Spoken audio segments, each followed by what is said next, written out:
Hi అండి, welcome back to Telugu food channel. ఈరోజు recipe పచ్చిశనగపప్పు కొబ్బరితో వేపుడు ఎలా చేసుకోవాలో చూద్దాం. ఇది రైస్లోకి చాలా టేస్టీగా ఉంటుంది. ముందుగా ఒక కప్పు పచ్చిశనగపప్పును తీసుకుని 1-2 సార్లు కడుక్కుని దీన్ని 1 గంట సేపు నానబెట్టుకోవాలి. ఒక మీడియం సైజ్ ఉల్లిపాయను అలాగే 2 పచ్చిమిర్చి కొద్దిగా కరివేపాకును తీసుకోవాలి. ఉల్లిపాయల్ని పచ్చిమిర్చిని ఇలా చిన్న ముక్కలుగా కట్ చేసుకోవాలి. అలాగే 1 కప్పు కొబ్బరి ముక్కల్ని తీసుకుని పేస్ట్లా చేసుకుని పక్కన పెట్టుకోవాలి.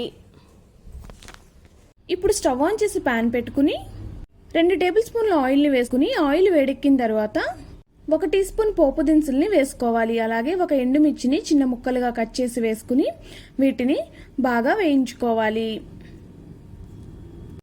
చిన్నగా కట్ చేసి పెట్టుకున్న పచ్చిమిర్చి ముక్కల్ని వేసుకోవాలి. అలాగే కొద్దిగా కరివేపాకును కూడా వేసుకోవాలి. ఇప్పుడు వీటిని బాగా వేయించుకోవాలి. ఇవి వేగిన తర్వాత చిన్నగా కట్ చేసి పెట్టుకున్న ఉల్లిపాయ ముక్కల్ని వేసుకోవాలి. ఉల్లిపాయ ముక్కల్ని కూడా బాగా వేయించుకోవాలి. ఇప్పుడు దీనిలో 1/2 టీ స్పూన్ పసుపు, రుచికి తగినంత ఉప్పుని వేసుకోవాలి. ఇలా వేసుకుని మూత పెట్టి ఉల్లిపాయల్ని మగ్గించుకోవాలి.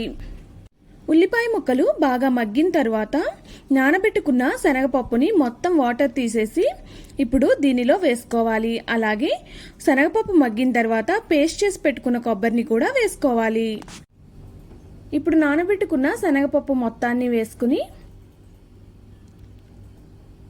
ఒకసారి బాగా కలుపుకోవాలి. ఇలా మొత్తం కలిసేలా కలుపుకున్న తర్వాత దీన్ని మూత పెట్టుకుని కొంచెం సేపు మగ్గించాలి.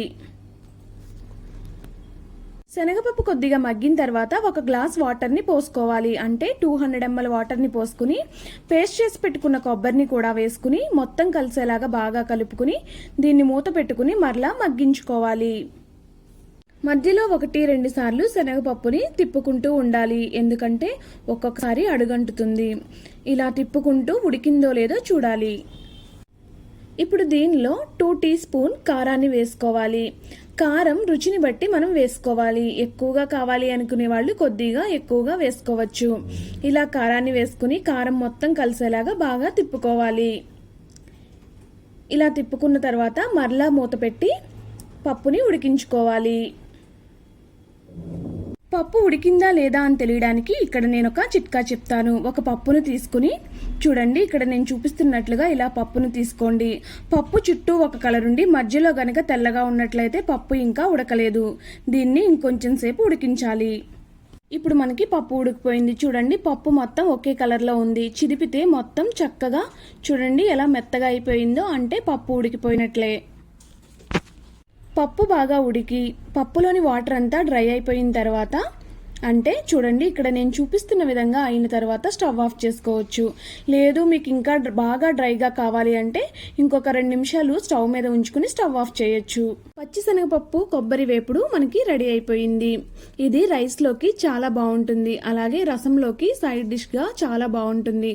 మీరు కూడా ఈ రెసిపీని తప్పకుండా ట్రై చేయండి. ఈ రెసిపీ కనుక మీకు నచ్చినట్లయితే మీరు కూడా తప్పకుండా ట్రై చేసి మీ ఫీడ్బ్యాక్ని కమెంట్స్ రూపంలో నాకు తెలియచెప్పండి. అలాగే ఈ వీడియోని మీ ఫ్రెండ్స్కి రిలేటివ్స్కి కూడా షేర్ చేయండి. Please subscribe to Telugu food channel. పక్కనున్న బెల్ బటన్ని ప్రెస్ చేయడం ద్వారా మరిన్ని అప్డేట్స్ని పొందవచ్చు. Thank you for watching.